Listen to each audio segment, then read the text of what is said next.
Boa noite, hoje é dia 9 de março e vamos para o nosso devocional da noite. Mas antes, vamos começar com a nossa oração. Jesus, Pai querido, que o Senhor esteja presente do começo ao fim deste devocional, que o Senhor traga para essa live todos que precisam ouvir a Sua palavra que se encontra em João 15, versículo 4.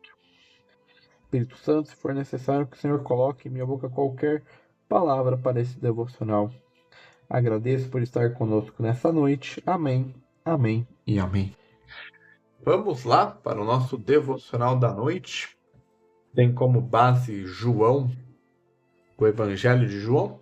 Então vamos ler a introdução da Bíblia Spurgeon do livro de João, do Evangelho de João.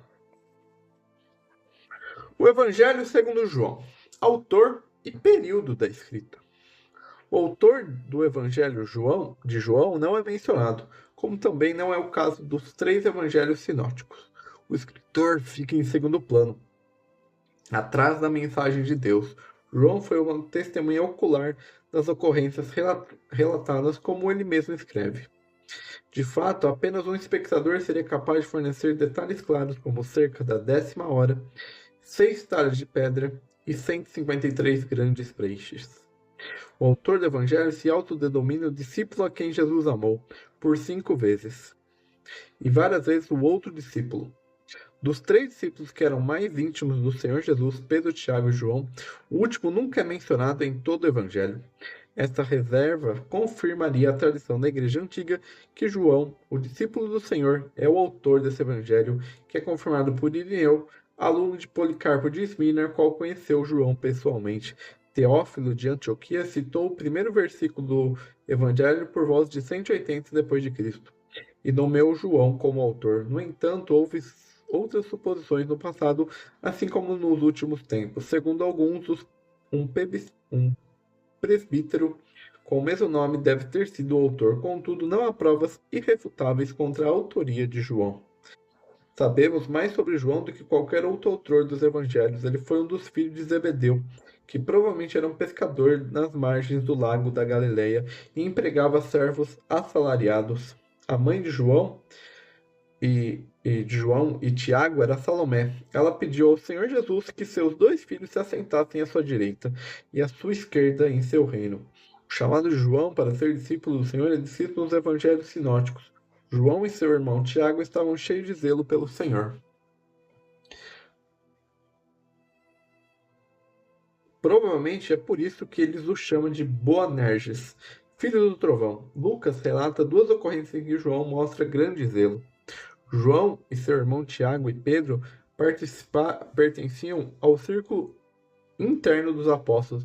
Somente esses 3 tiveram permissão por estar com o Senhor Jesus na ressurreição da filha de Jairo, na transfiguração no monte e no jardim do Getsemane. Pedro e João foram enviados para preparar a última Páscoa.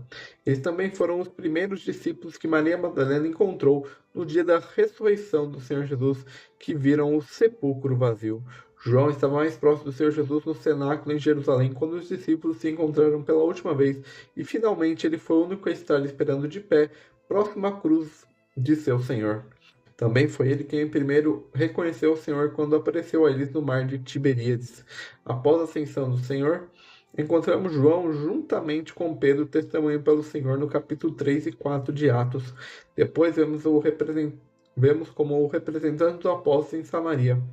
E de acordo com Gálatas 2, versículo 9, Paulo encontrou João em sua segunda visita a Jerusalém. Depois disso, João mudou para a Ásia Menor, Éfeso, onde é provável que tenha ficado até sua morte em uma idade muito avançada por volta do ano 100 d.C. Porém, essa estadia foi interrompida pelo seu exílio na ilha de Patmos. De todos os livros da Bíblia, o Evangelho de João provavelmente é o livro que foi escrito por último. O conteúdo e escritura desse evangelho pressupõe a familiaridade do autor com os 3 evangelhos sinóticos. Segundo a tradição, este evangelho muito especial foi escrito no final do século I d.C. Assunto e propósito dos escritos.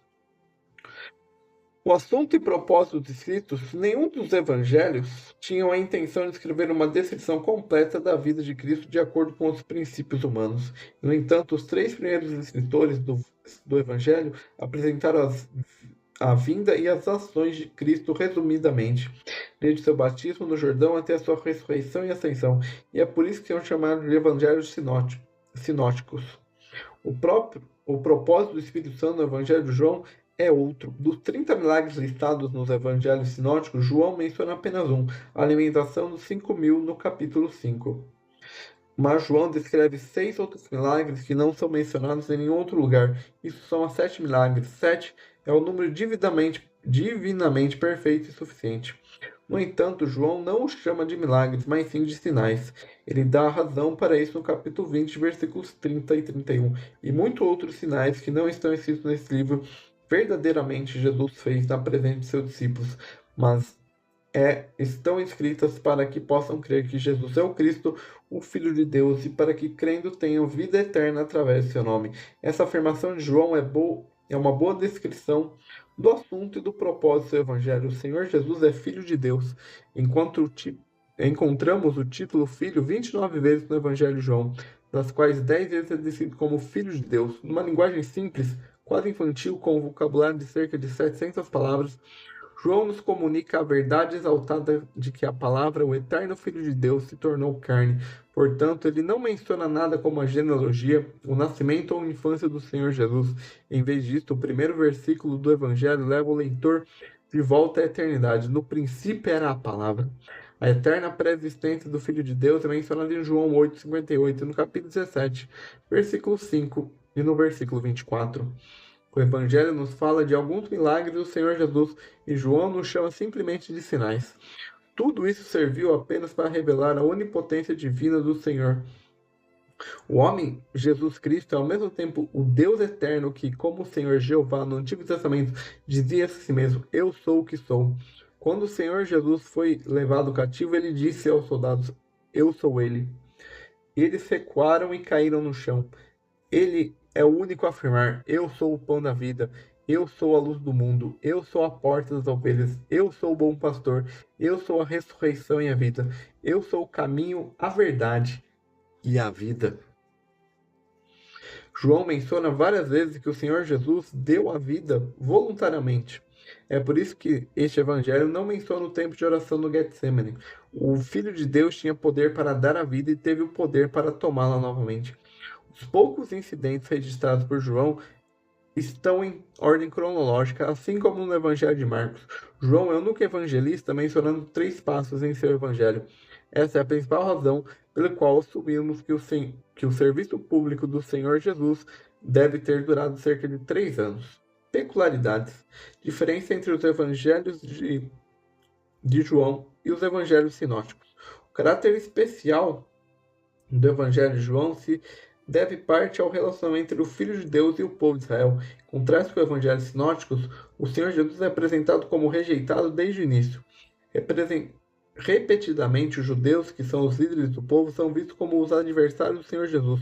Os judeus estão sempre distantes, separados do povo. No entanto, somente João descreve o ministério de Jesus na Judéia. Isso ocorre antes de seu ministério na Galileia. João também nos diz 4 vezes que o Senhor Jesus estava em Jerusalém. Ele não encontra tanta falta de juízo e desavenças no Evangelho sinótico quanto no Evangelho de João. Os judeus pensavam no templo em Jerusalém, enquanto ele no templo de seu corpo. Nicodemos não entende o que o Senhor Jesus dizia com o novo nascimento. A mulher de Sicar não sabia o que era água viva. As pessoas não compreendiam o que é o pão do céu, etc. Todos esses acontecimentos apontam um contraste que os homens não podem superar entre trevas e luz, entre a morte e a vida, e entre o mundo e Deus. O caminho da humanidade até Deus pode ser aberto pela fé, somente porque Deus, o Filho, se tornou homem e cumpriu a obra de redenção na cruz. Visão geral do conteúdo, a gente vai ler sobre o capítulo 15. A verdadeira videira. É uma lição abençoada para nós aprendermos que somos totalmente dependentes de Deus para todas as coisas, mas especialmente para as espirituais. Você não orará não orará, a menos que ele lhe dê o espírito de súplica. Você não terá ternura de coração, a menos que ele opere o arrependimento em você. Você não terá mais fé, ao menos que a fé seja constantemente concedida por Deus. Presto o meu testemunho que há alegria em todo este mundo como doce comunhão com Cristo. Eu trocaria tudo o que mais existe no céu por isso. Na verdade, isto é o paraíso. Quando as harpas de ouro e as ruas como vidro transparente, as canções dos serafins e o clamor dos redimidos podem-se ser muito bem desistir de tudo isso, contando com uma gota de um balde se pudéssemos viver para sempre em comunhão e comunhão com Jesus. E esse é o nosso devocional. Essa é a introdução da Bíblia Spurgeon do Evangelho de João. Agora vamos ler o nosso devocional da noite, do devocional Manhã e Noite de Charles Spurgeon. Permanecei em mim. João 15, versículo 4. A comunhão com Cristo é a cura certa para qualquer mal, seja a amargura da aflição ou o enjoativo excesso de prazer terreno. Um relacionamento próximo com o Senhor tirará a amargura de um e o enjoo do outro. Viva perto de Jesus, cristão, e será uma questão de importância secundária. Se você vive na montanha da honra ou no vale da humilhação, vivendo perto de Jesus, estará coberto pelas asas de Deus, e sobre você estarão os braços eternos. Não permita que nada afaste dessa santificada relação que é a escolha privilegiada de uma alma ligada ao bem-amado. Não fique constante com um encontro ocasional, mas busque sempre estar em sua companhia, pois apenas sua presença lhe dará conforto e segurança. Jesus não deve estar entre nós como um amigo que nos chama de vez em quando, mas com alguém com quem andamos cada vez mais. Você tem uma estrada difícil à sua frente. Veja, viajante, para o céu, que não devemos ir sem o seu guia. Você terá de passar pela fornalha ardente. Não entre nela, a menos que, como Sadraque, Mesaque e Abednego, tenha o Filho de Deus como seu companheiro. Terá que invadir a Jericó, suas próprias corrupções. Não tente ir à guerra até que, como Josué, tenha visto o capitão dos exércitos do Senhor com sua espada empunhada. Você terá que encontrar o Esaú de suas tentações. Não encontre até o ribeiro de Jaboque. Você tenha segurado o anjo e prevalecido. Em cada caso, em cada condição, precisamos de Jesus. Mais acima de tudo, quando os portões do ferro da morte se abrem para você. Fique perto do esposo de sua alma, incline sua cabeça sobre seu peito, peça para ser renovado com o vinho especial de sua romanceira, e finalmente será encontrado por ele, sem mácula ou ruga ou coisa parecida, pelo fato de você ter vivido com ele e porque ele habitará com ele,